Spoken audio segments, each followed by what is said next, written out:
नमस्कार दोस्तों, स्वागत है आपके अपने YouTube चैनल रीडिंग लवर्स पर।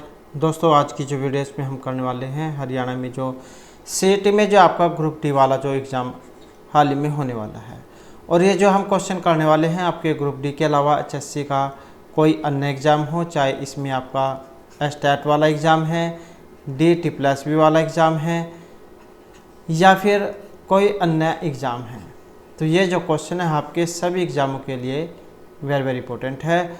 और अगर आप हमारी इनसे पहले वाली वीडियो को अगर आप देखना चाहते हैं तो इसे आप हमारे चैनल के प्लेलिस्ट में जाकर देख सकते हैं। तो सबसे पहले जो हमारे यहाँ पर सामान्य ज्ञान से संबंधित जो महत्वपूर्ण क्वेश्चन आ जाते हैं, जिसमें हमारा यहाँ पर पहला क्वेश्चन रहेगा, कंप्यूटर का सबसे महत्वपूर्ण भाग इनमें से कौन सा माना गया है?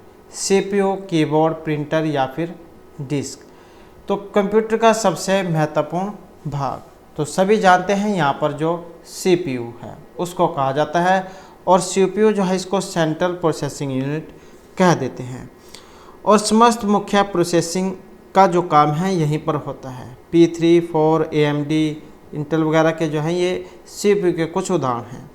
प्रिंटर एक ऐसा साधन है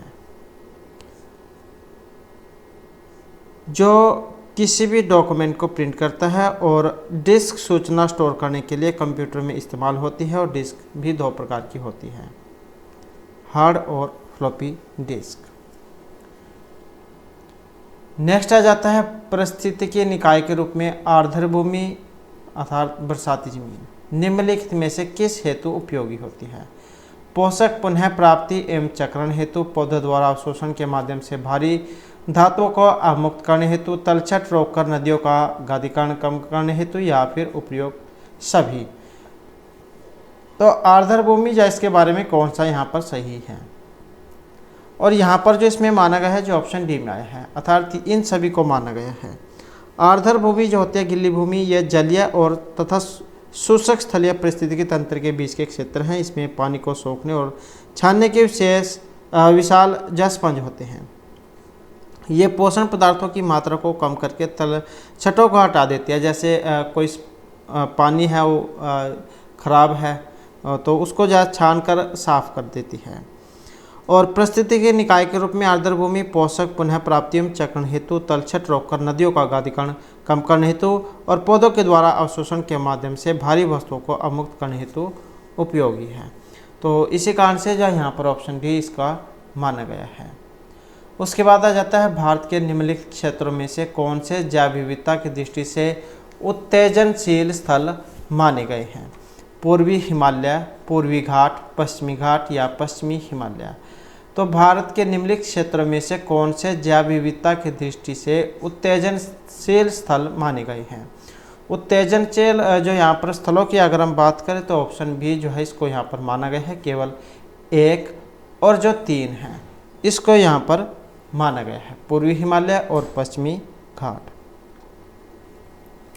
नेक्स्ट है, इको मार्क उन भारतीय उत्पादों को दिया जाता है जो शुद्ध एवं मिलावट रहित हो, प्रोटीन समृद्ध हो।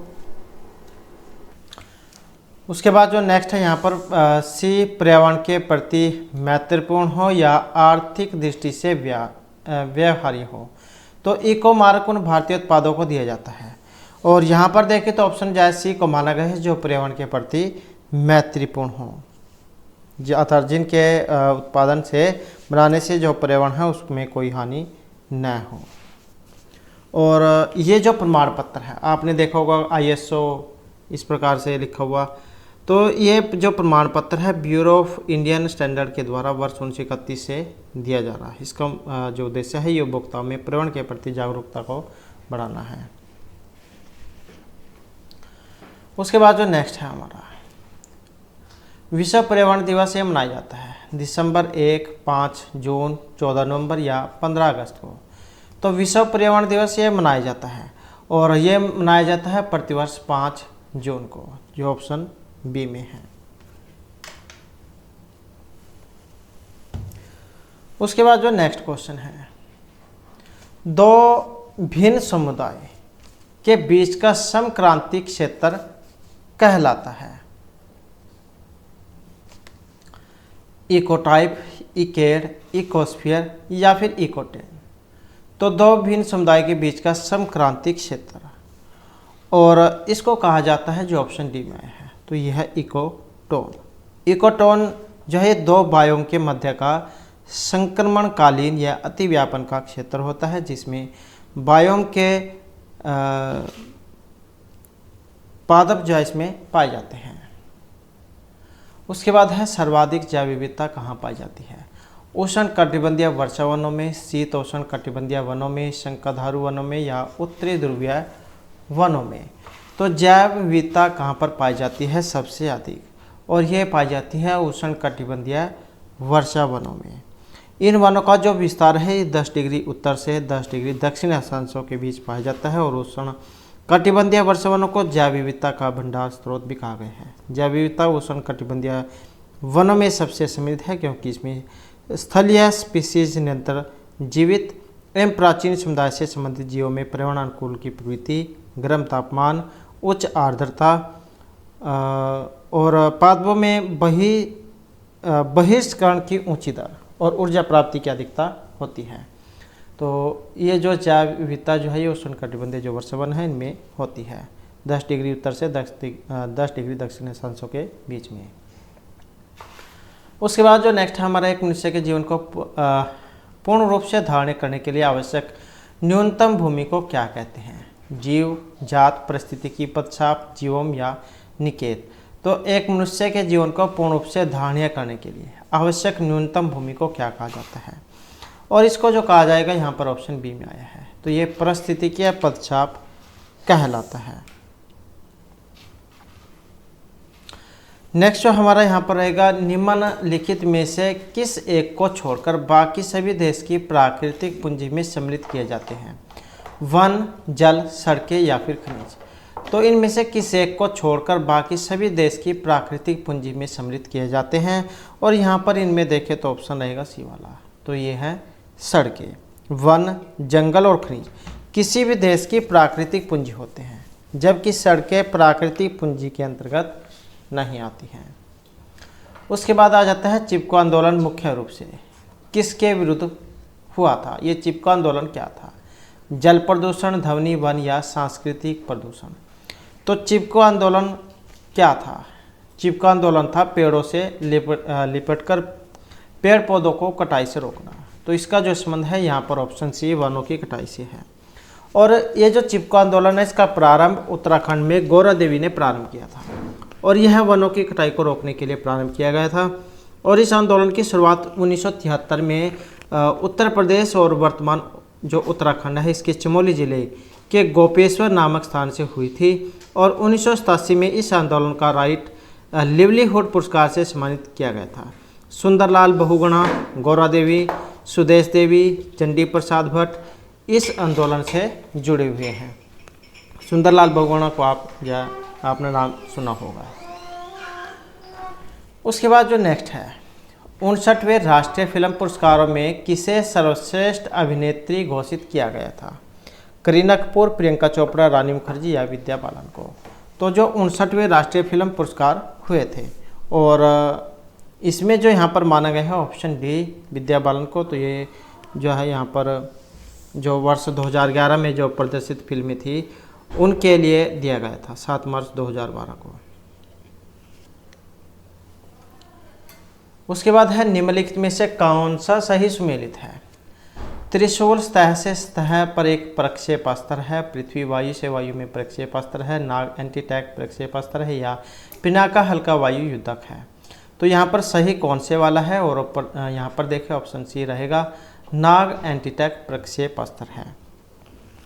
तो ये जो नाग टैंक रोधी जो प्रक्षेपास्त्र है जिसकी मारक क्षमता 4 से 9 किलोमीटर की मानी गई है। और त्रिशूल सतह से हवा में मार करने वाला प्रक्षेपास्त्र है जो पृथ्वी सतह से सतह तक 250 से 300 किलोमीटर मार करने वाला प्रक्षेपास्त्र है। उसके बाद नेक्स्ट आ जाता है संसद राज्य सूची के विषय के संबंध में कानून बना सकती है राष्ट्रपति की इच्छा से, यदि राज्यसभा ऐसा संकल्प पारित करती है किसी भी परिस्थिति में या संबंधित राज्य के विधानमंडल से पूछकर। तो संसद राज्य सूची के विषय के संबंध में कानून बना सकती है और यहाँ पर देखें तो ऑप्शन रहेगा बी वाला, यदि राज्यसभा ऐसा संकल्प पारित करती है।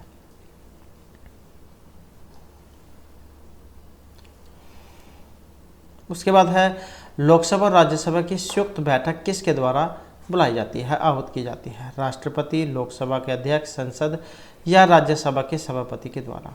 तो लोकसभा और राज्यसभा की जो संयुक्त बैठक है ये बुलाई जाती है। और इसमें देखें तो ऑप्शन रहेगा ए वाला, तो यह है राष्ट्रपति द्वारा। तो संविधान का जो अनुच्छेद है 108, इसके तहत लोकसभा और राज्यसभा की जो संयुक्त बैठक है राष्ट्रपति बुलाता है। और अनुच्छेद 118 के तहत उसकी अध्यक्षता लोकसभा अध्यक्ष करता है। और साधारणतः सदन के अधिवेशनों का सभापतित्व अध्यक्ष करता है। वह केवल उसी स्थिति में पीठासीन नहीं होता जब उसको हटाने का संकल्प विचाराधीन होता है। और भारतीय संविधान के अध्यक्ष के पद की स्वतंत्रता व निष्पक्षता को संवैधानिक उपबंधों के द्वारा संरक्षित किया गया है। तो यहाँ पर क्वेश्चन हो जाता है लोकसभा और राज्यसभा की जो संयुक्त बैठक है उसको राष्ट्रपति के द्वारा बुलाया जाता है। और आज जो है नए जो संसद भवन है उसका भी जो मतलब जो उसमें बैठक जो वे हो गई है। तो यहाँ क्वेश्चन है प्रश्रव्य वे ध्वनि है जिनकी आवृत्ति होती है 20,000 हर्ट्ज से अधिक, 10,000, 1,000 या इनमें से कोई सा भी नहीं। तो प्रश्रव्य ध्वनि जो होती है इनकी आवृत्ति होती है और इनकी आवृत्ति जो है यहाँ पर माना गया है ऑप्शन ए में 20,000 हर्ट्ज से अधिक। मनुष्य के कान इसे सुन नहीं सकते हैं, लेकिन बिल्ली, कुत्ता जो है इन तरंगों को सुन सकते हैं और चमगादड़ इन तरंगों को उत्पन्न भी कर सकते हैं। तो प्रश्रव्य वे तरंगे होती है जिनकी आवृत्ति 20,000 हर्ट्ज से अधिक होती है। उसके बाद जो हमारा नेक्स्ट क्वेश्चन है, किसके सिक्कों पर बगदाद के अंतिम खलीफा का नाम सर्वप्रथम अंकित हुआ था? कुतुबुद्दीन ऐबक, इल्तुतमिश, अलाउद्दीन खिलजी या अलाउद्दीन मसूद शाह। तो किसके सिक्कों पर बगदाद के अंतिम खलीफा का नाम सर्वप्रथम अंकित हुआ था? और ये थे ऑप्शन जो डी में आए हैं, अलाउद्दीन मसूद शाह। और उसके बाद इल्तुतमिश के सिक्के पर भी बगदाद के अंतिम खलीफा का नाम अंकित था। उसके बाद आ जाता है नेक्स्ट हमारा, महात्मा गांधी ने सत्याग्रह सभा की स्थापना कब की थी? दिसंबर 1920, 18, 19 या फिर 1921 में। तो महात्मा गांधी ने सत्याग्रह सभा की स्थापना, और यहाँ पर इसमें देखें तो ऑप्शन रहेगा सी वाला, तो ये की गई थी फरवरी 1919 में। तो जो रोल्ट एक्ट जो था इसके विरोध में सत्याग्रह आंदोलन करने हेतु महात्मा गांधी ने फरवरी 1919 में बंबई में सत्याग्रह सभा की स्थापना की थी। उसके बाद है 1866 में भारत के संदर्भ में चर्चा करने और भारतीय कल्याण को बढ़ावा देने के लिए ब्रिटिश सार्वजनिक अधिकारियों को प्रभावित करने के लिए लंदन में ईस्ट इंडिया एसोसिएशन का आयोजन किया था। दादा भाई नौरोजी, महात्मा गांधी, बिपिन चंद्र पाल या जवाहरलाल नेहरू ने। तो 1866 में भारत के संदर्भ में, और इसमें देखें तो हमारा सी आंसर है ऑप्शन ए वाला, तो ये थे दादा भाई नौरोजी। तो ईस्ट इंडिया एसोसिएशन की स्थापना 1866 में लंदन में दादा भाई नौरोजी ने की थी और इसके प्रथम अध्यक्ष थे लॉर्ड लिवेटन। और नौरोजी जिन्हें grand old man of India कहा जाता है, 1892 से 95 के बीच यूएस के हाउस ऑफ कॉमन्स के सदस्य भी रहे हैं। नेक्स्ट आ जाता है, इनमें से कौन सा भारत में कृषि विपणन के मुख्य दोषों में से एक नहीं है? तो भारत में कृषि विपणन के मुख्य दोषों में से एक नहीं है भंडारण सुविधा की कमी, परिवहन की कमी, अनुकूलन मंडी या मार्केट इंटेलिजेंस की कमी। और यहाँ पर इनमें देखें तो हमारा जो सी आंसर है ऑप्शन सी माना गया है, अनुकूल मंडी। तो भारत में कृषि विपणन के कुछ मुख्य दोष बताए गए हैं, जिसमें भंडारण की सुविधा की कमी, परिवहन की कमी, मार्केट इंटेलिजेंस की कमी और वित्तीय स्रोत की कमी शामिल है। नेक्स्ट आ जाता है, मिट्टी भारत में सर्वाधिक मात्रा में पाई जाती है, लाल, काली, जलोढ़ या फिर लैटराइट। तो कौन सी मिट्टी भारत में ज़्यादा मात्रा में पाई जाती है? और यहाँ पर देखें तो ऑप्शन रहेगा सी वाला, तो ये जलोढ़ है। जालोर मिट्टी भारत में सबसे अधिक जो क्षेत्रफल है लगभग 43% भाग में पाई जाती है। लाल मृदा 18.5% भाग में। काली मिट्टी जो है ये है 15% में। काली रेगड़ मिट्टी का देते हैं जिसे, तो ये 15% पर है। उसके बाद जो हमारा नेक्स्ट क्वेश्चन है, और इसके बाद जो हमारे यहाँ पर क्वेश्चन जो है ये जो साइंस से संबंधित क्वेश्चन हमारे आ जाते हैं, और जिसमें हमारा क्वेश्चन रहेगा दिए गए कथन ए और आर को पढ़िए और कोड की सहायता से सही उत्तर का चयन कीजिए। तो कथन और कारण वाला क्वेश्चन है। तो यहाँ पर इसमें कथन दिया गया है कि गुरुत्वीय त्वरण का मान उस द्रव्य के द्रव्यमान पर निर्भर करता है जिस पर गुरुत्व बल लगाया जाता है। और इसका जो यहाँ पर कारण बताया गया है कि पृथ्वी के तल पर गुरुत्वीय त्वरण का मान लगभग स्थिर रहता है। तो यहाँ पर कौन से वाला सही है, और यहाँ पर जो इसमें माना गया है ऑप्शन बी, ए और आर दोनों सही है, परंतु आर ए का सही स्पष्टीकरण नहीं है। दोनों ही यहाँ पर कथन और कारण सही है, लेकिन आर जो है ये ए के बारे में सही बात नहीं बता रहा है। तो यहाँ पर जो हम इनकी जो डिटेल है वो देख लेते हैं। तो यहाँ पर कथन ए और कारण आर सही है, किंतु आर कथन ए का सही स्पष्टीकरण नहीं है। तो यहाँ पर गुरुत्वीय त्वरण का मान बताएगा जी बराबर ये जी बटे एम आर की पावर 2, और ऐसे ही एम पृथ्वी का द्रव्यमान और आर का मतलब पृथ्वी की त्रिज्या से लिया गया है। इसलिए गुरुत्वीय त्वरण का मान पृथ्वी के द्रव्यमान और इसकी त्रिज्या पर निर्भर करता है, और यह वस्तु के द्रव्यमान पर भी निर्भर नहीं करता। अधिकांश गणनाओं के लिए पृथ्वी की सतह पर या इसके निकट गुरुत्वीय त्वरण के मान को लगभग स्थिर मान सकते हैं। तो यही इसका कारण है। उसके बाद जो हमारा क्वेश्चन है, कागज और पत्थर समान उस ऊंचाई से छोड़े जाने पर कागज पृथ्वी पर पत्थर के बाद पहुंचता है, इसका कारण क्या है? अगर हम किसी भी ऊंचाई से, पहाड़ी से या कहीं भी ऊंचाई से कागज और पत्थर दोनों को एक साथ छोड़ते हैं तो कागज क्या है पृथ्वी पर पत्थर के बाद आएगा। इसका कारण, पत्थर का द्रव्यमान कागज के द्रव्यमान से कम है। कागज पर लगने वाला वायु प्रतिरोध घर्षण बल पत्थर पर लगने वाले वायु प्रतिरोध बल से अधिक है। पृथ्वी कागज पर कोई गुरुत्वाकर्षण बल नहीं लगाती है, या फिर ये सभी। और यहाँ पर इसका जो कारण है ऑप्शन बी में माना गया है, कागज पर लगने वाला प्रतिरोध घर्षण बल पत्थर पर लगने वाले वायु प्रतिरोध बल से अधिक है। तो यहाँ पर इसके बारे में देख लेते हैं। जब कागज और पत्थर को समान ऊंचाई से गिराया जाता है तो कागज पृथ्वी पर पत्थर के बाद पहुँचता है। इसका कारण है कि कागज के लिए वायु प्रतिरोध घर्षण बल पत्थर की तुलना में अधिक होता है, क्योंकि कम द्रव्यमान वाली वस्तु पर वायु का प्रतिरोध बल अधिक लगता है। यदि वायु के स्थान पर निर्वात हो तो कागज और पत्थर पृथ्वी पर एक साथ पहुंचेंगे, यदि वायु के स्थान पर निर्वात हो। उसके बाद नेक्स्ट है, निम्नलिखित कथनों पर विचार कीजिए। किसी वस्तु का द्रव्यमान चंद्रमा पर पृथ्वी की अपेक्षा कम होता है। किसी वस्तु का भार वह बल है जिससे वह पृथ्वी की ओर आकर्षित होती है। किसी वस्तु का भार ध्रुव से विषुवत वृत्त की ओर घटता है। तो कौन से वाला यहाँ पर कथन इसमें सही है? और यहाँ पर जो इसमें सही है ऑप्शन बी वाला। तो 2 और 3 को यहाँ पर इसमें सही माना गया है। किसी वस्तु का भार वह बल है जिससे वह पृथ्वी की ओर आकर्षित होती है, या और तीसरा है कि किसी वस्तु का भार ध्रुवों से विषुवत वृत्त की ओर घटता है। तो इसके बारे में भी हम देख लेते हैं। तो पृथ्वी जिस बल से किसी वस्तु को अपने केंद्र की ओर आकर्षित करती है तो वह उस वस्तु का भार कहलाता है। तो W बराबर mg, मतलब भार बराबर mg। तो ये जो सूत्र है इससे हमें ज्ञात होता है कि भार का मान गुरुत्वीय त्वरण पर निर्भर करता है, क्योंकि ध्रुव पर गुरुत्वीय त्वरण विषुवत पर गुरुत्वीय त्वरण से अधिक होता है। इसलिए वस्तु का भार ध्रुव से विषुवत वृत्त की ओर जाने पर घटता है। कथन 1 यहाँ पर गलत है, क्योंकि वस्तु का द्रव्यमान सदैव नियत रहता है, इसलिए किसी वस्तु का चंद्रमा तथा पृथ्वी पर द्रव्यमान समान रहता है। उसके बाद नेक्स्ट है, यदि पृथ्वी का गुरुत्वाकर्षण बल अचानक लुप्त हो जाता है तो कौन सा परिणाम यहाँ पर सही रहेगा? अगर पृथ्वी का जो गुरुत्वाकर्षण बल है ये अचानक से समाप्त हो जाए, लुप्त हो जाए, तो वस्तु का भार शून्य हो जाएगा परंतु द्रव्यमान वही रहेगा। वस्तु का द्रव्यमान शून्य हो जाएगा परंतु भार वही रहेगा।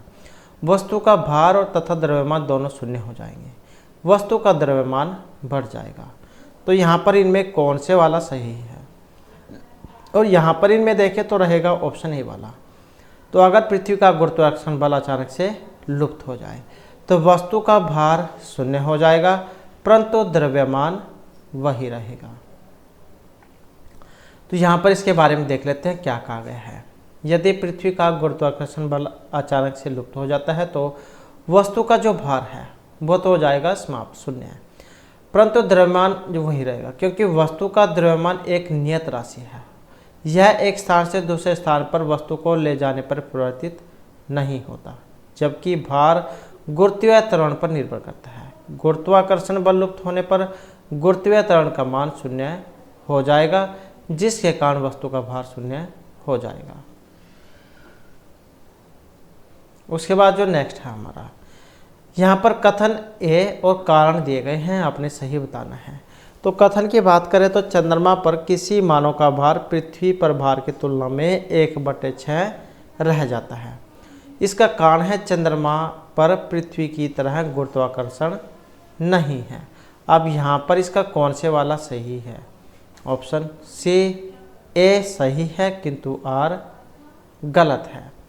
तो ए सही है, चंद्रमा पर किसी मानव का भार पृथ्वी के भार की तुलना में 1/6 ही रह जाएगा। तो यहाँ पर इसके बारे में देख लेते हैं। पृथ्वी पर वस्तु का भार W = mg या पृथ्वी की सतह है, ये फार्मूला बताया गया है यहाँ पर। तो W = W/6। उसके बाद है चंद्रमा पर मानव का भार पृथ्वी के भार की तुलना में 1/6 होगा, और चंद्रमा भी पृथ्वी की तरह वस्तुओं पर गुरुत्वाकर्षण बल लगाता है, लेकिन चंद्रमा का द्रव्यमान पृथ्वी की अपेक्षा कम है। इस कारण चंद्रमा वस्तुओं पर कम गुरुत्वाकर्षण बल लगाता है। उसके बाद है निम्नलिखित कथनों पर विचार कीजिए। पलायन वेग प्राप्त करने के बाद कोई पिंड पृथ्वी पर वापस नहीं आता है।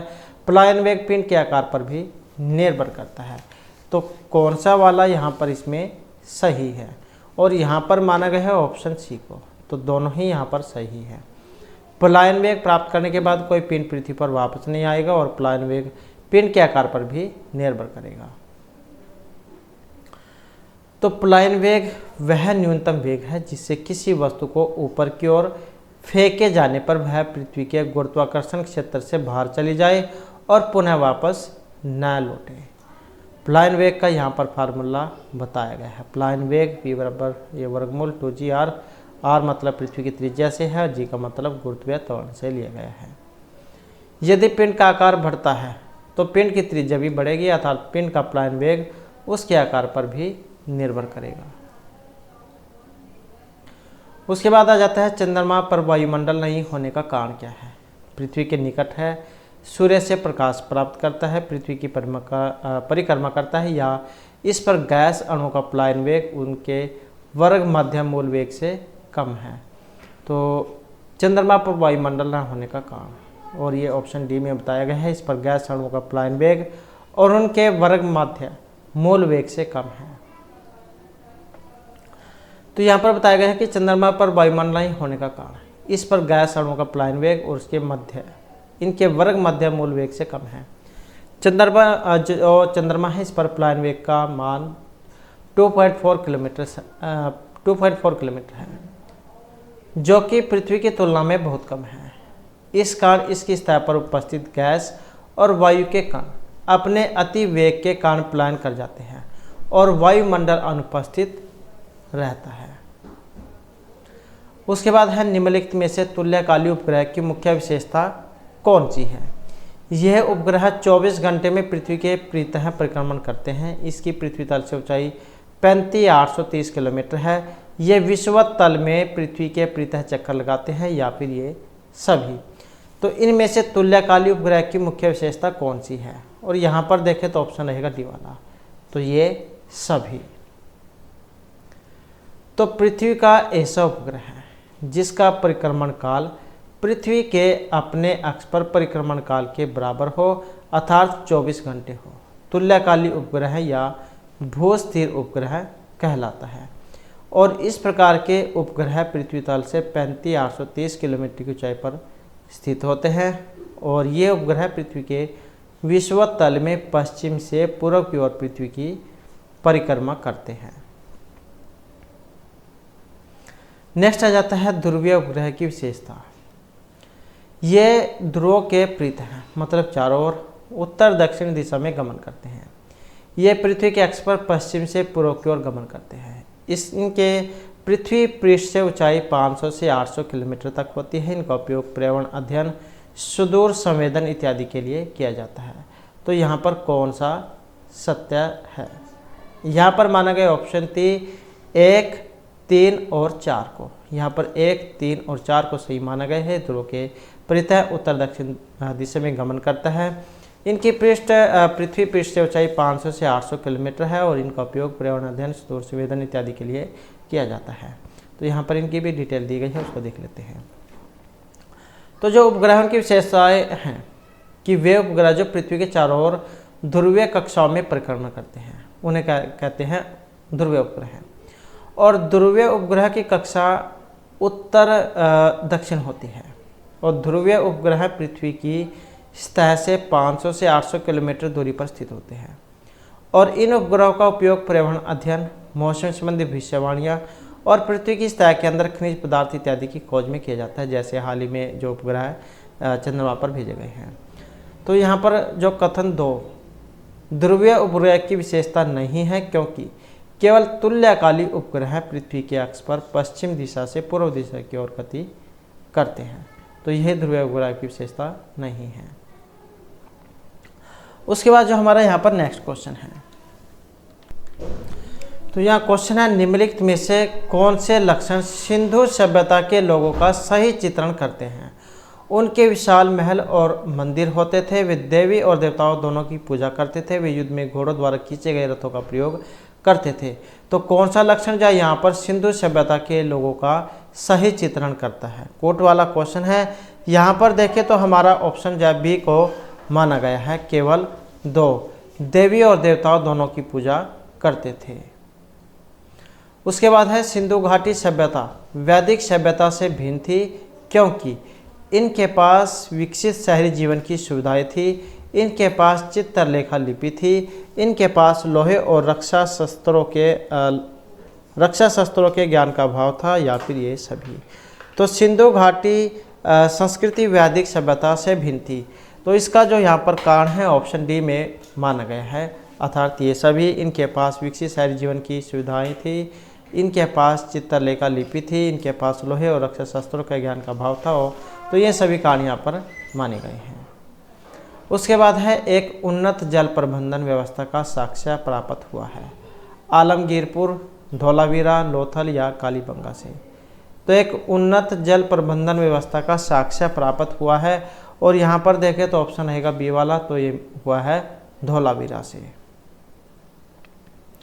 नेक्स्ट है निम्नलिखित कथनों पर विचार कीजिए। मोहनजोदड़ो, हड़प्पा, रोपड़ और कालीबंगा सिंधु घाटी सभ्यता के प्रमुख स्थल हैं। हड़प्पा के लोगों ने सड़कों तथा नालियों के जाल के साथ नियोजित शहरों का विकास किया। हड़प्पा के लोगों को धातुओं के उपयोग का पता नहीं था। तो यहाँ पर सही कौन से वाला कथन है? यहाँ पर ये कथन कोट वाला क्वेश्चन है और यहाँ पर देखें तो ऑप्शन ए को माना गया है, 1 और 2 को। मोहनजोदड़ो, हड़प्पा, रोपड़ और कालीबंगा सिंधु घाटी सभ्यता के प्रमुख स्थल रहे हैं। हड़प्पा के लोगों ने सड़कों और नालियों के जाल के साथ नियोजित शहरों का विकास किया था। उसके बाद है इनमें से कौन सा सही सुमेलित नहीं है? हड़प्पा दयाराम साहनी, लोथल SR राव, धौलावीरा VK थापड़ या सुरकोटरा JP जोशी। तो एक सुमेलित नहीं है, मतलब इसके जो उत्खननकर्ता जो है जो इनके बारे में बताते हैं तो एक ये सही नहीं है। अब यहाँ पर देखें तो जो ऑप्शन डी में आया है धौलावीरा VK थापड़, यही जो मिलान यहाँ पर सही नहीं है। इसके अलावा लोथल SR राव, सुरकोटरा JP जोशी और जो हड़प्पा का संबंध दयाराम साहनी से है। नेक्स्ट है स्थापित सिंधु घाटी सभ्यता जिन नदियों के तट पर बसी हुई थी वे कौन सी इनमें से रही हैं? सिंधु, चेनाब, झेलम या फिर गंगा। तो सिंधु घाटी सभ्यता जिन नदियों के किनारे पर बसी हुई थी वे कौन सी है? और यहाँ पर देखें तो ऑप्शन रहेगा बी वाला, 1, 2 और 3, सिंधु, चेनाब और झेलम। नेक्स्ट है हड़प्पा संस्कृति के निम्नलिखित स्थलों में कौन सा सिंध में अवस्थित है? तो हड़प्पा संस्कृति के निम्नलिखित स्थलों में कौन सा सिंध में स्थित है? हड़प्पा, चहुंदड़ो, मोहनजोदड़ो या सुरकोतड़ा। तो कोट वाला क्वेश्चन है, यहाँ पर भी ऑप्शन रहेगा बी वाला। तो 2 और 3 को माना गया है, तो यहाँ पर मोहनजोदड़ो और चहुंदड़ो ये आ जाते हैं। नेक्स्ट है हड़प्पा संस्कृति के स्थल एवं उनकी स्थिति संबंधी निम्नलिखित युग्मों में कौन सा एक सही सम्मिलित नहीं है? हड़प्पा संस्कृति के स्थल और उनकी स्थिति से संबंधित जो युग्म है जोड़े। आलमगीरपुर उत्तर प्रदेश में है, दायमाबाद महाराष्ट्र, बनावली हरियाणा, राखीगढ़ी राजस्थान में है। एक सुमेलित नहीं है। अब जो यहाँ पर एक सुमेलित नहीं है जो ऑप्शन डी में आया है राखीगढ़ी राजस्थान, तो ये हरियाणा में है, बनावली हरियाणा में है, दायमाबाद महाराष्ट्र और आलमगीरपुर उत्तर प्रदेश में है। उसके बाद आ जाता है नेक्स्ट हमारा, यहाँ पर भी जो है मिलान करना है। सूची दी गई है हड़प्पा जो स्थल है और साथ में उनकी स्थिति। तो यहाँ पर इसमें देखें तो कौन से वाला सही है? यहाँ पर रहेगा ऑप्शन सी, 3, 4, 1 और 2। तो जैसे मांडा है इसका संबंध माना गया है जम्मू कश्मीर से, दायमाबाद महाराष्ट्र और जो कालीबंगा राजस्थान और राखीगढ़ी हरियाणा में है। नेक्स्ट है सिंधु घाटी की सभ्यता गैर आर्य थी क्योंकि वह नगरीय सभ्यता थी, उसके खेतीहर अर्थव्यवस्था थी, उनकी अपनी लिपि थी और उसका विस्तार नर्मदा घाटी तक था। तो सिंधु घाटी की सभ्यता गैर आर्य थी, तो इसका जो यहाँ पर इसमें कारण जो बताया गया है ऑप्शन ए वाला कि वह नगरीय सभ्यता थी। उसके बाद है निम्नलिखित पशुओं में से किस एक का हड़प्पा संस्कृति में पाई मोहरों और टेराकोटा कलाकृतियों में निरूपण नहीं हुआ था? तो पशुओं में से किस एक का हड़प्पा संस्कृति में पाई मोहरों और टेराकोटा कलाकृतियों में निरूपण नहीं हुआ है? गाय, गैंडा, हाथी या बाघ का। तो यहाँ पर जो एक निरूपण नहीं हुआ, चित्र नहीं आपको देखने को मिलेगा जो ऑप्शन ए में है गाय, गैंडा, हाथी, बाघ इनका चित्र आपको देखने को मिलेगा। उसके बाद आ जाता है यहाँ पर सूची 1 को 2 के साथ मिलान करना है। सूची 1 में प्राचीन स्थल दिए गए हैं और 2 में उनके खोजकर्ता दिए गए हैं। पुरातत्वीय खोज कहाँ से क्या मिला है, तो ये जो यहाँ पर इसमें पूछा गया है और इसमें जो हमारा सी आंसर है ऑप्शन या बी वाला रहेगा, 2, 4, 1 और 3। जैसे लोथल है वहाँ से हमें क्या मिला है? गोदीबाड़ा, पुरातत्वीय खोज। उसके बाद कालीबंगा, यहाँ से क्या मिला है? हड़प्पा लिपि के बड़े आकार के 10 चिन्हों वाला एक शिलालेख। धोलावीरा से क्या मिला है? जुते हुए खेत। और बनावली से क्या मिला है? पक्की मिट्टी की बनी हुई हल्की प्रतिकृति।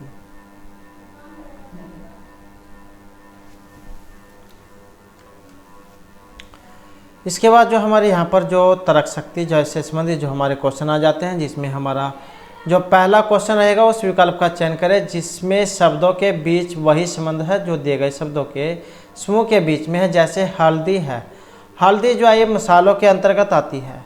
ऐसे ही खजूर, मेवा, खुमानी, नाशपाती, अंजीर, काजू या जायफल, मिर्ची के फ्लेक्स। तो यहाँ पर इसमें देखें तो कौन से वाला इसका मैच कर रहा है? और यहाँ पर देखें तो जैसे हल्दी मसालों में आती है, ऐसे ही जो खजूर है ये मेवे में आती है। ये भी एक प्रकार का मेवा ही है जो सूखे फल होते हैं। नेक्स्ट आ जाता है उस संख्या का चयन करें जो निम्न श्रेणी में प्रश्नवाचक चिन्ह के स्थान पर आएगी। तो जैसे ये है यहाँ पर, अब इसमें देखें तो इसका कौन सा जो क्रम है यहाँ पर चल रहा है। तो ये कुछ अगर देखें तो कुछ वर्ग जैसे यहाँ पर देखने में हमें लग रहे हैं। जैसे इसको देखें तो ये 2 का है, ये 5 का है और ये फिर किसका हो गया? 11 का। अब ये 529 किसका है ये आ जाता है 23 का, और 961 ये 31 का वर्ग है। तो अब यहाँ पर क्रम देखें, 2, 5, 11 और फिर 23, 31। तो 2, 5, 11 और कई बार क्या है, आंसर हमारा जो यहाँ पर क्वेश्चन में जो आंसर दिए गए होते हैं ऑप्शन, इनसे भी निकल जाता है। तो यहाँ पर इसके बाद जो है 17 का आएगा। 17 का होता है 289। तो इस प्रकार से जो है यहाँ पर इसका ये ऑप्शन ए वाला हो जाएगा।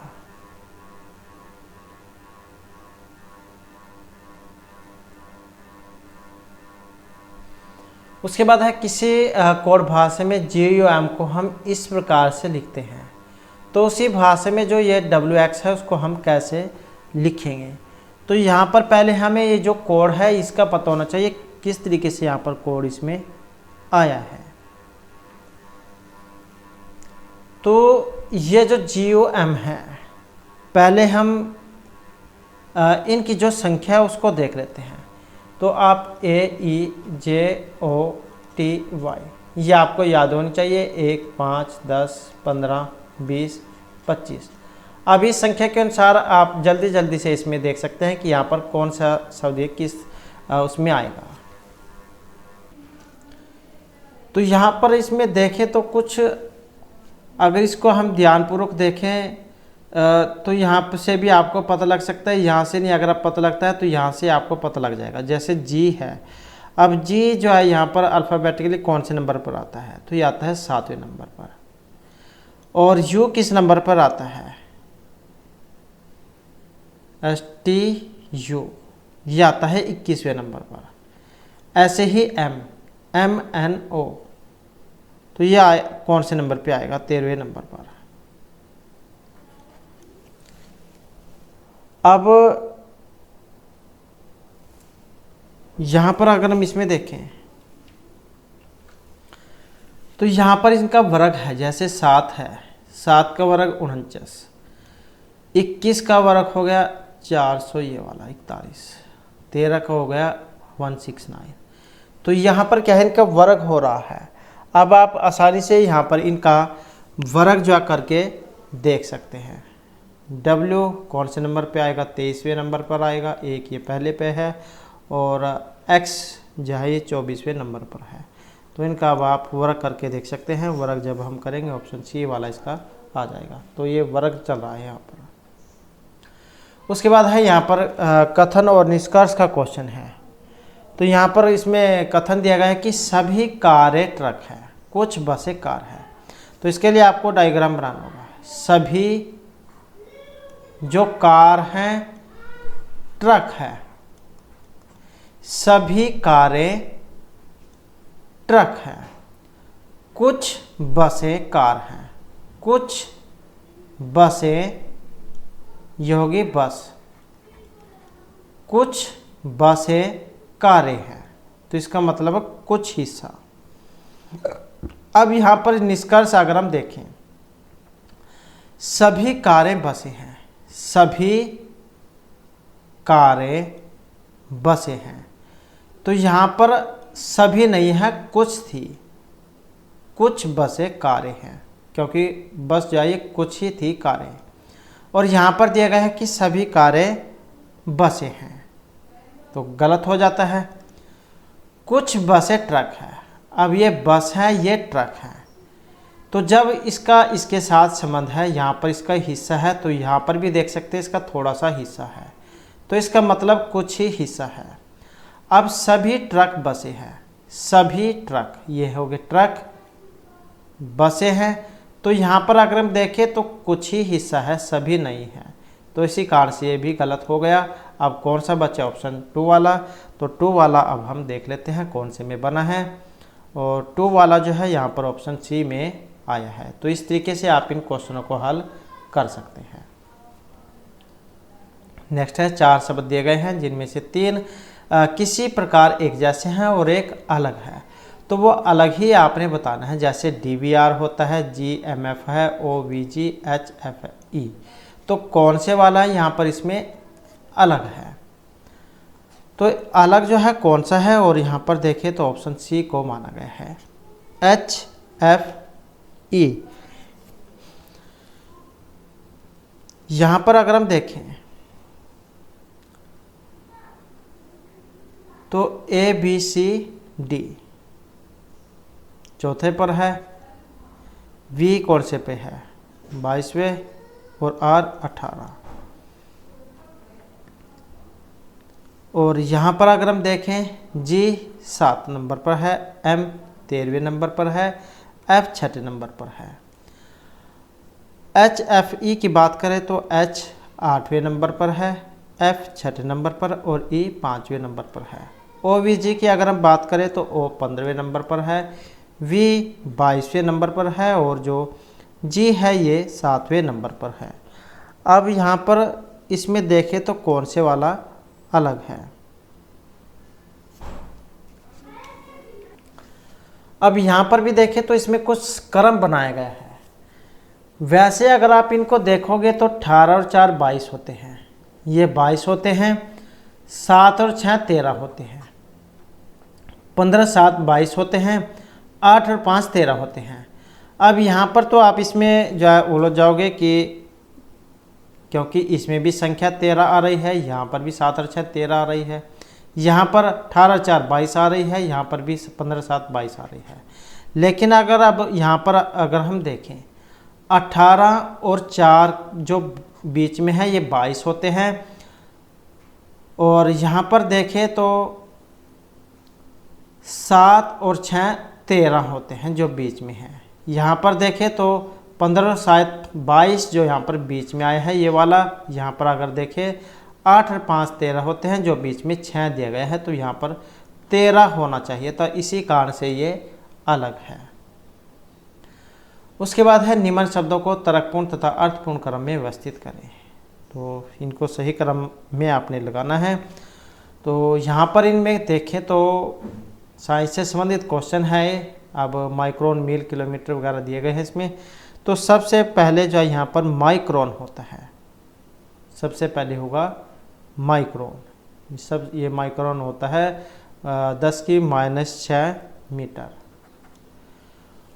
इसके बाद होता है मीटर, मीटर 1m। मीटर के बाद होता है मील। मील, 1 मील कितना होता है 1.6 किलोमीटर के बराबर, 1600 कह सकते हैं आप, 1600 मीटर। उसके बाद आ जाता है मिलीमीटर। मिलीमीटर होता है 10⁻⁶ मीटर। और उसके बाद आ जाता है किलोमीटर। किलोमीटर होता है 10⁻³ मीटर। और सबसे बाद में आ जाता है सेंटीमीटर, जो होता है 10⁻² मीटर। तो इस प्रकार से इनका आरोही क्रम है, और ऑप्शन डी में ये बना है।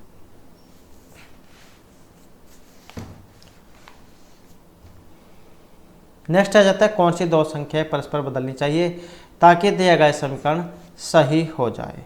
अब कौन से वाला यहाँ पर बदलने की हमें आवश्यकता है। तो यहाँ पर जो इसमें ऑप्शन सी 6 और 2 यही हमने बदलने होंगे। तो जब हम इसको आपस में बदलेंगे तो 6 और 2 कैसे, जहाँ पर भी आपको 2 या 6 दिखाई दे रहे हैं तो आपने बदलने होंगे। 32 है, 32 का क्या बन जाएगा 36 हो जाएगा, 6 की जगह पर 2 हो जाएगा, फिर जमा का आ जाएगा। ये 26 है, 26 का क्या हो जाएगा 62 बन जाएगा, माइनस हो जाएगा, फिर 13, और यहाँ पर 6 की जगह 2 आ जाएगा। अब बोर्ड मास वाला फार्मूला आपने लगा लेना है, भाग गुणा जमा माइनस। तो भाग करेंगे तो क्या होगा 18 आएगा, जमा में क्या आएगा 62 आएगा। और वैसे यहाँ से भी कर सकते हैं, इसके बाद भी कर सकते हैं। भाग गुणा होगी 13 दूनी 26 हो जाएगा। अब भाग गुणा फिर जमा हो जाएगी। अब जमा कर लेनी है इनकी 18 और जो 26 है, तो भाग गुणा जमा। तो उसके बाद जो है यहाँ पर बोर्ड मास वाला भाग गुणा, अब जमा की बारी आ जाती है, तो ये आपस में आपने जोड़ लेने हैं। 8 और 2 10 और 6 7 और 1 8, इसमें से 26। जब हम 26 कम करेंगे तो कितना आ जाएगा, 54 आ जाएगा। 54 बराबर 54। तो इसी कारण से जो ऑप्शन सी वाला ये हमारा यहाँ पर सही जो है इसमें हो जाएगा। तो ये वाली जो सीरीज है यहाँ पर इसमें चलाई गई है। उसके बाद जो हमारा नेक्स्ट क्वेश्चन है,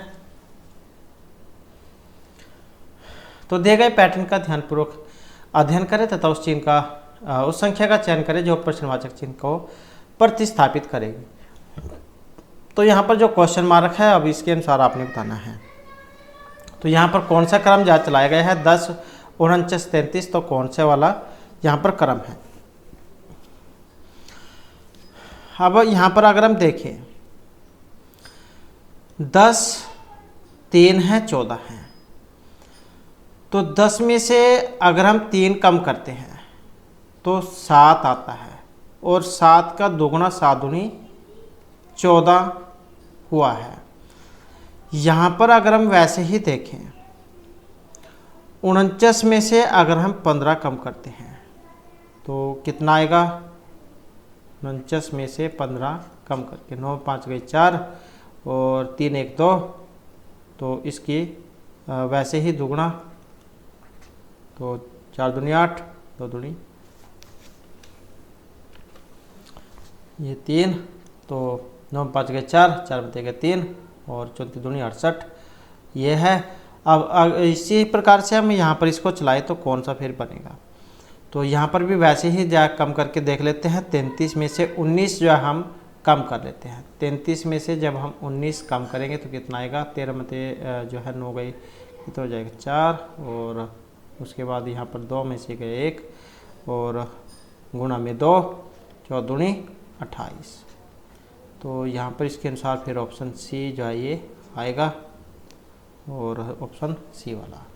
तो ये वाला क्रम यहाँ पर इसमें चलाया हुआ है।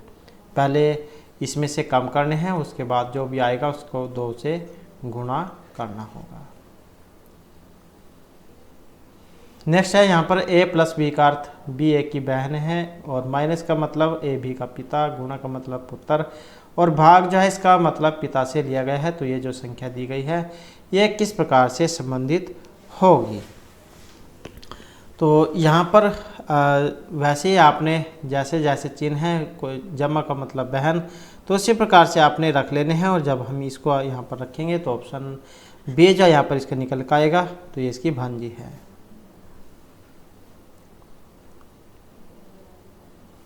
उसके बाद है यहाँ पर एक पासे वाला क्वेश्चन है। आपको यहाँ पर संख्या भी देखने को मिल सकती है 1 2 3 4, या फिर कोई अन्य चिन्ह भी देखने को मिल सकता है, और हर क्वेश्चन हल करने का तरीका सेम ही है। तो यहाँ पर एक ही पासे की 3 स्थितियाँ दिखाई गई है। उस चिन्ह का चयन करें जो उस फलक के विपरीत फलक पर होगा, जो @ जो है इसको प्रदर्शित करता है।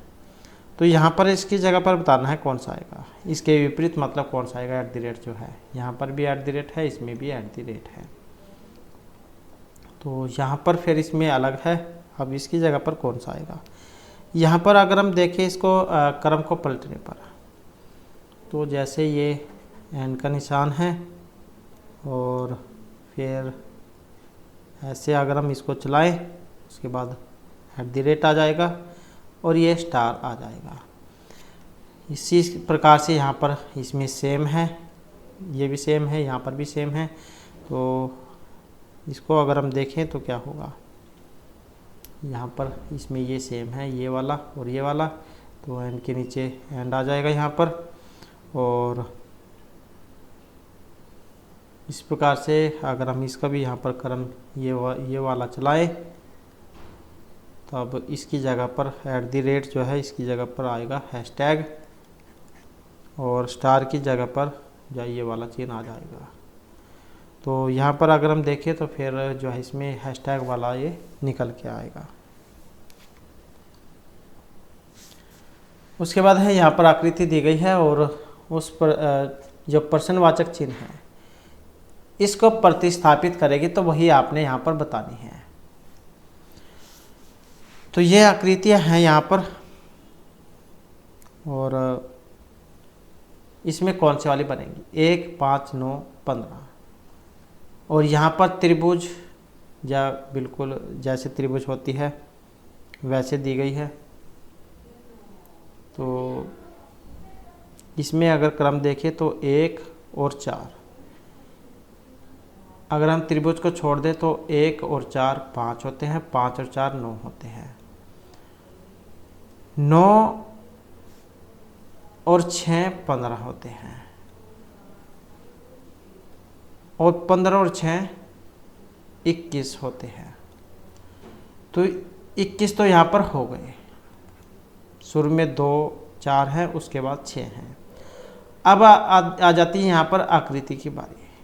आकृति देखें तो यहाँ पर पहला वाला जो ये डब्बा है इसमें आकृति बिल्कुल सीधी है, और इससे दूसरे वाले में बिल्कुल इसके विपरीत हो गई है। यहाँ पर अगर हम दूसरे डब्बे की बात करें तो इसमें आकृति जैसे ये वाली है, यहाँ पर ये लंब है, तो इसमें इसके बिल्कुल विपरीत हो गया है। तो इसके बाद के क्रम की अगर हम यहाँ पर बात करें तो कौन से वाला इसमें आएगा, क्योंकि यहाँ पर सीधी थी, उसके बाद बिल्कुल विपरीत हो गई है, इसके बाद दोबारा से सीधी, तो ऑप्शन डी वाला हो जाएगा।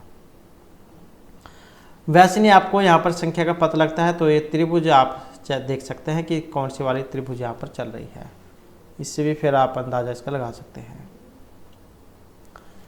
उसके बाद है केले तथा नारियल के पेड़ की ऊंचाई एक समान है। आम का पेड़ खजूर के पेड़ से छोटा है, अमरूद का पेड़ आम के पेड़ से छोटा है, लेकिन केले का पेड़ से बड़ा है। पता लगाएं कि सबसे ऊंचा पेड़ कौन सा है।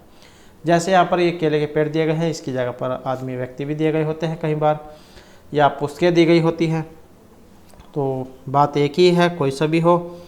तो यहाँ पर अगर हम देखें तो केले नारियल के पेड़ की ऊंचाई एक समान है। तो जो केला है और नारियल है ये दोनों बराबर हैं। आम का पेड़ खजूर के पेड़ से छोटा है। आम का जो पेड़ है वो खजूर के पेड़ से, ये के एच हम खजूर लगा लेते हैं, खजूर के पेड़ से क्या है, छोटा है। अमरूद का पेड़ आम के पेड़ से छोटा है। अमरूद जो है, अमरूद AM, अमरूद कुछ भी आप अपने साथ इसको नाम रख सकते हैं। अमरूद का पेड़ आम के पेड़ से छोटा है। ये आम रख लेते हैं, डबल ए आम। तो आम जो है, अमरूद का पेड़ आम के पेड़ से छोटा है, तो कौन है, अमरूद का पेड़। तो ये AM अमरूद तो क्या है, छोटा, और लेकिन केले के पेड़ से बड़ा है, और ये हो जाएगा केला इससे। तो और बाद में जो एक बच गया कौन सा, नारियल, फिर ये नारियल हो जाएगा। तो इसी प्रकार से आप जो भी इनके नाम रखना चाहते हैं, जो भी आपके आसानी से आप पता लगा लो, तो उसी का अनुसार आपने रखने हैं। और जब हम इसे यहाँ पर रखेंगे तो इनका कौन सा क्रम बनेगा, तो ये हो जाएगा। सबसे पहले देखें तो यहाँ पर कौन सा आएगा, इसमें खजूर आएगा, खजूर, उसके बाद आम, आम के बाद अमरूद, और अमरूद के बाद केला, केले के बाद आएगा नारियल, नारियल। तो यहाँ पर इसमें जो पूछा गया है कि सबसे ऊंचा पेड़ कौन सा होगा, तो खजूर का पेड़ यहाँ पर सबसे ऊंचा माना गया है, तो जो ऑप्शन डी में दिया गया है। तो आप इस प्रकार से आप इसको अपने अनुसार हल करके देख सकते हैं।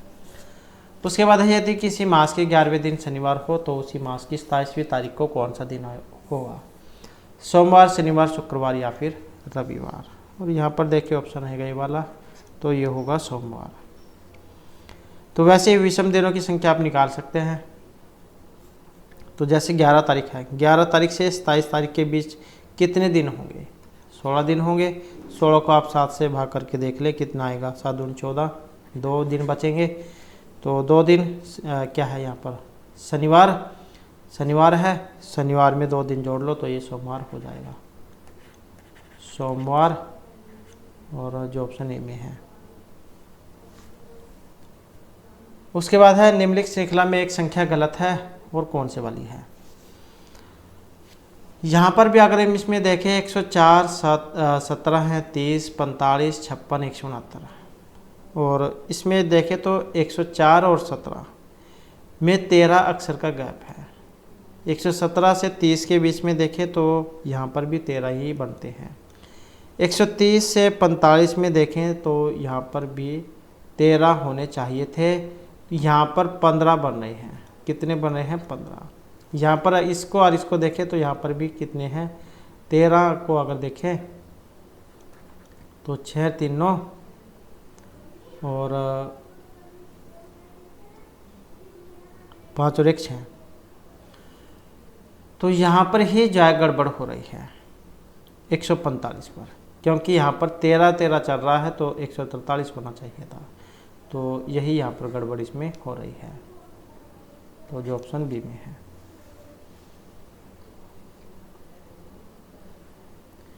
नेक्स्ट आ जाता है यहाँ पर लक्ष्मण अपने घर से 15 किलोमीटर पश्चिम में गया, बाईं मुड़कर 20 किलोमीटर गया, फिर वह पूर्व की ओर मुड़ा और 25 किलोमीटर गया और अंत में बाईं मुड़कर 20 किलोमीटर गया। अपने घर से कितनी दूरी पर है? तो यहाँ पर पहले आपको दिशाओं के बारे में पता होना चाहिए, कौन सी दिशा किस साइड में है। तो जैसे हमारा जिस साइड में मुँह होगा वो उत्तर, बिल्कुल पीछे विपरीत इसके दक्षिण हो जाएगी। जिस साइड में हमारा राइट हैंड है वो पूर्व दिशा हो जाएगी और जो लेफ्ट हैंड है ये हमारी पश्चिम हो जाएगी। अब इस अनुसार अगर हम यहाँ पर इसमें चले तो जैसे हमारा केंद्र बिंदु है यहाँ पर है। लक्ष्मण अपने घर से 15 किलोमीटर पश्चिम में गया। अब पश्चिम कौन सी साइड है? ये वाली है। यहाँ से गया 15 किलोमीटर,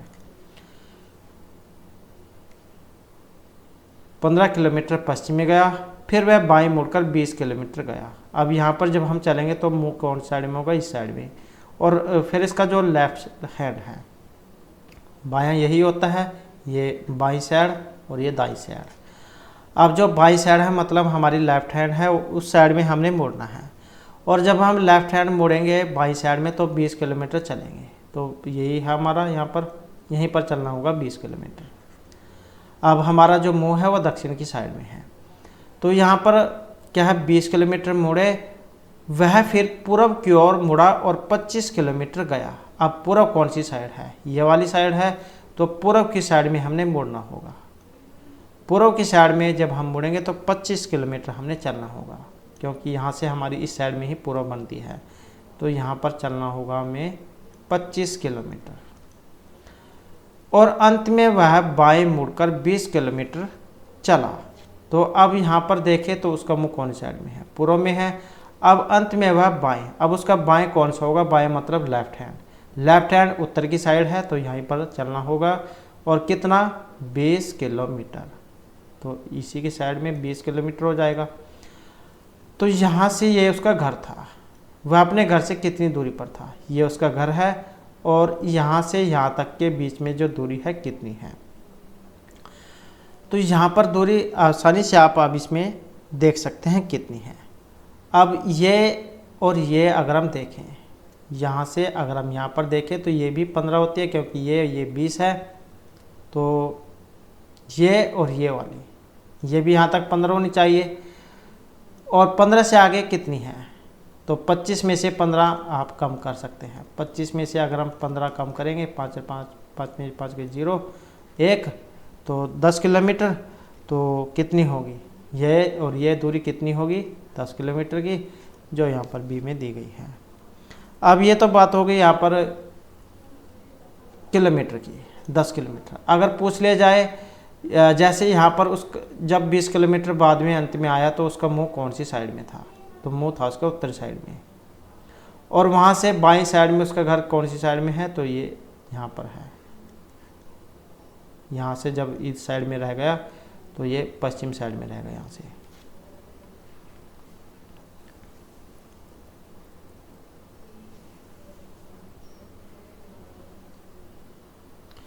उसके बाद जो हमारे यहाँ पर कंप्यूटर से संबंधित क्वेश्चन आ जाते हैं, जिसमें पहला क्वेश्चन रहेगा बाइनरी सिस्टम शक्ति का जो प्रयोग करता है 10, 4, 256 या 2 का। और यहाँ पर हमारा आंसर रहेगा ऑप्शन 2। तो बाइनरी सिस्टम जो है 2 नंबरों का प्रयोग करता है। उसके बाद है कंप्यूटर की घड़ी की स्पीड की गणना की जाती है। गीगाबाइट, बिट, गीगाहर्ट्ज या मेगाहर्ट्ज में MHz जो होता है। तो कंप्यूटर घड़ी की जो स्पीड है ये मापी जाती है ऑप्शन 3 मेगाहर्ट्ज में, MHz में। उसके बाद है ALU होता है RAM space, register, byte space या secondary storage device, arithmetic logic unit. तो ये होता है और ये होता है रैम में, रैंडम एक्सेस मेमोरी में। नेक्स्ट है वर्ड में इंसर्शन पॉइंट क्या निर्दिष्ट करता है? डॉक्यूमेंट का अंत, आरंभ, मध्य, जहाँ टेक्स्ट एंटर किया जाता है। तो वर्ड में जो इंसर्शन पॉइंट ये दिखाता है और ये माना गया है ऑप्शन 4 जहाँ टेक्स्ट एंटर किया जाएगा। उसके बाद आ जाता है स्प्रेडशीट प्रोग्राम में बनाए जा सकने वाले चार्टों के प्रकार में सभी शामिल है सिवाय एक चार्ट के, पाई, बार, स्केटर या ब्लॉक। तो स्प्रेडशीट प्रोग्राम में बनाए जा सकने वाले चार्टों के प्रकार में सभी शामिल है सिर्फ एक को छोड़कर जो ऑप्शन 4 में दिया गया है, ब्लॉक। उसके बाद है ASCII में करैक्टर निर्मित किया जा सकते हैं। अब इसमें जो करैक्टर है यहाँ पर निर्मित किया जा सकते हैं 255, 1024, 256 या 128। और यहाँ पर जो इसमें करैक्टर की बात हुई है और इसमें रहेगा ऑप्शन 4। तो कितनी है ये? 128 है। अब यहाँ पर जो ASCII दिया गया है इसकी full form American standard code for information interchange. Next है हार्डवेयर कंपोनेंट क्या होते हैं? कंप्यूटर सिस्टम के भौतिक हिस्से, कंप्यूटर सॉफ्टवेयर के बिना पूरी तरह फंक्शनल, कंप्यूटर के आरंभिक खरीद के बाद जोड़ना असंभव या कंप्यूटर सिस्टम के अमूर्त हिस्से। तो हार्डवेयर कंपोनेंट क्या होते हैं? और यहाँ पर देखें तो ऑप्शन माना गया है एक को कंप्यूटर सिस्टम के भौतिक हिस्से। नेक्स्ट है देरी से बचने के लिए अगले डाटा इंस्ट्रक्शन को प्रोसेस करने के लिए storage space, cash, RAM, register या CPU होता है। तो देरी से बचने के लिए अगले डाटा इंस्ट्रक्शन को प्रोसेस करने के लिए स्टोरेज स्पेस, और इसको कहा जाता है कैसे, जो यहाँ पर ऑप्शन A में है। उसके बाद है डैश एक प्रोफेशनल डिजाइन किया गया एम्प्टी डॉक्यूमेंट है जिसे प्रयोक्ता की जरूरतों के मुताबिक ढाला जा सकता है, गाइड फाइल, टेम्पलेट या यूजर गाइड फाइल। और इसको देखें तो ऑप्शन माना गया है 3 को, तो ये एक टेम्पलेट होता है। उसके बाद है यहाँ पर कुछ फार्मूला है, एक्सेल पहले किसकी गणना करेगा इनमें से? तो किसकी गणना करेगा एक्सेल में? और गणना होगी ऑप्शन 3 95 5 की। भागुणा जन्मा माइनस वो जो बोडमास फार्मूला भी आप एक तरीके से समझ सकते हैं। नेक्स्ट है उस उन्नत कोडिंग प्रणाली को क्या कहते हैं जिसमें चीनी, यूनानी, हिब्रू और जापानी शामिल हैं? तो ये कौन सी है? और यहाँ पर देखें तो ऑप्शन आएगा 4 वाला, तो ये यूनिकोड है। नेक्स्ट है सबसे कॉमन इनपुट डिवाइस शामिल हैं मॉनिटर व कीबोर्ड, मॉनिटर व माउस, प्रिंटर माउस या माउस व कीबोर्ड। तो सबसे कॉमन इनपुट डिवाइस में शामिल है तो इनपुट डिवाइस, और जो ऑप्शन 3 में है माउस व कीबोर्ड। उसके बाद है मेमोरी से डाटा रिट्रीव करने के लिए प्रोसेस टाइम की गणना की जाती है, मेगाबिट्स, मिलीसेकंड, सेकंड या मेगाबाइट में। तो मेमोरी से डाटा रिट्रीव करने के लिए प्रोसेस की टाइम गणना, और इसमें देखें तो ऑप्शन रहेगा 3 वाला, तो यह है मिली सेकंड में। नेक्स्ट आ जाता है प्रयोक्ता के द्वारा सेव किए गए पुनः प्रयोग योग्य कमांडो या स्टेप्स के सेट को कहते हैं, मैक्रो, फंक्शन, टेम्पलेट या फिर रिलेटिव रेफरेंस। तो प्रयोक्ता द्वारा सेव किए गए पुनः प्रयोग योग्य कमांड या फिर स्टेप्स के सेट को, और इसको कहा जाएगा मैक्रो, जो यहाँ पर ऑप्शन 1 में है। नेक्स्ट है इस प्रकार के चार्ट का प्रयोग तब हाईलाइट करने के लिए किया जाता है जब ब्लड प्रेशर बहुत अधिक हो या तापमान चिंताजनक मूल्य तक पहुंच रहा हो। तो ये किस चार्ट का प्रयोग हाईलाइट करने के लिए किया जाता है? पाई, एरिया, बार या XY। और यहाँ पर माना गया है ऑप्शन 2 को, तो यह है बार।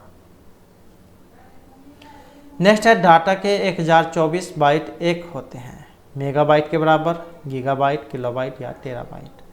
तो डाटा के जो 1024 बाइट ये जो यहाँ पर माने गए हैं 1 KB किलोबाइट के बराबर। सबसे स्टोरेज की अगर बात करें तो सबसे पहले जहाँ यहाँ पर ये आएगी MB मेगाबाइट, उसके बाद KB, KB के बाद GB, उसके बाद TB, TB के बाद PB पीटाबाइट। तो इस प्रकार से स्टोरेज डिवाइस ये होती हैं। उसके बाद है कंप्यूटर के लिए प्राथमिक output device, scanner, printer, keyboard या फिर मॉनिटर।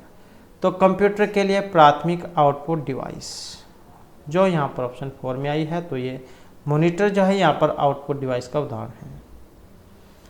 नेक्स्ट है मोशन पिक्चर क्लिपों को बदलने के लिए किस प्रकार के सॉफ्टवेयर का प्रयोग किया जाता है, ड्राइंग, पेंटिंग, वीडियो एडिटिंग या कंप्यूटर डिजाइनिंग का। तो मोशन पिक्चर क्लिप जो होते हैं उनको बदलने के लिए जो यहाँ पर सॉफ्टवेयर प्रयोग में लाया जाता है, तो ये वीडियो एडिटिंग एक सॉफ्टवेयर होता है। जैसे फिल्म वगैरह हो गए तो ऐसे होते हैं। उसके बाद है यदि आप वर्ड में रिसीव की बजाय RECEIVE टाइप करेंगे तो इसे अपने आप बदल देगा auto format, auto option, auto correct या ऑटो एडिट में। तो ये वाला जो है अगर आप इसे ऐसे लिखोगे तो इसको जो है यहाँ पर ऑप्शन 4 ऑटो करेक्ट ये हो जाएगा। नेक्स्ट है अधिकांश वेबसाइटों का मेन पेज जो वेबसाइट के शेष पृष्ठों के द्वारा मार्क का काम करता है, सर्च इंजन, ब्राउजर, URL या होम पेज। तो अधिकांश वेबसाइटों का मेन पेज होता है, मेन पेज जिसे हम होम पेज कह देते हैं। तो ऑप्शन कौन सा होगा, 4 वाला। नेक्स्ट है लगभग 1000 मेगाबाइट होते हैं, टेराबाइट, पीटाबाइट, किलोबाइट या गीगाबाइट। तो 1000 मेगाबाइट यहाँ पर माना गया है ऑप्शन ए टेराबाइट। नेक्स्ट है वह हार्डवेयर डिवाइस कौन सी है जिसे आमतौर पर कंप्यूटर का ब्रेन कहा गया है, रैम, डाटा, CPU या सेकेंडरी स्टोरेज को। तो कंप्यूटर का जो दिमाग है ये CPU को कहा जाता है, सेंट्रल प्रोसेसिंग यूनिट को। नेक्स्ट आ जाता है कौन सा लाइसेंस लोगों के समूह को निर्दिष्ट करता है तथा जो सॉफ्टवेयर का प्रयोग कर सकते हैं, current use licence, general software licence, multiple user licence या साइट लाइसेंस। तो कौन सा लाइसेंस लोगों के समूह को निर्दिष्ट करता है और सॉफ्टवेयर का प्रयोग कर सकता है। और यहाँ पर देखें तो जो ऑप्शन 2 में आया है जनरल सॉफ्टवेयर लाइसेंस। नेक्स्ट है हैप्पीनेस के ही अर्थ वाला स्थापन शब्द ढूंढने के लिए किसका प्रयोग करेंगे, spelling checker, dictionary, auto correct या थीसॉर्स का। तो इसी जैसा अर्थ वाला जो शब्द है ढूंढने के लिए जो हम यहाँ पर प्रयोग करेंगे जो ऑप्शन 4 में है थीसॉर्स का।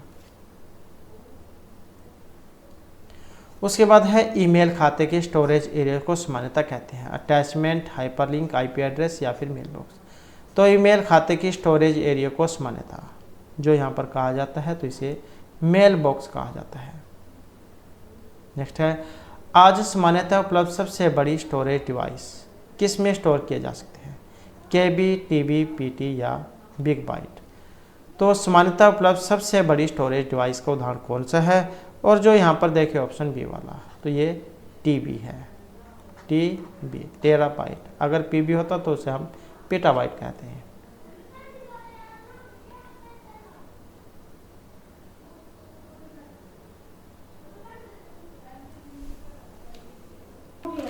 तो यहाँ पर जो हम आपको इनकी जो जितनी भी स्टोरेज डिवाइस है उनके बारे में बता रहे हैं। जैसे सबसे पहले छोटी की बात करें तो KB, उसके बाद MB, KB के बाद MB मेगाबाइट, और उसके बाद GB हो जाता है गीगाबाइट, गीगाबाइट के बाद TB हो जाता है टेराबाइट, उसके बाद PB हो जाता है पीटाबाइट कह देते हैं, और उसके बाद EB हो जाता है EB एक्साबाइट कह देते हैं।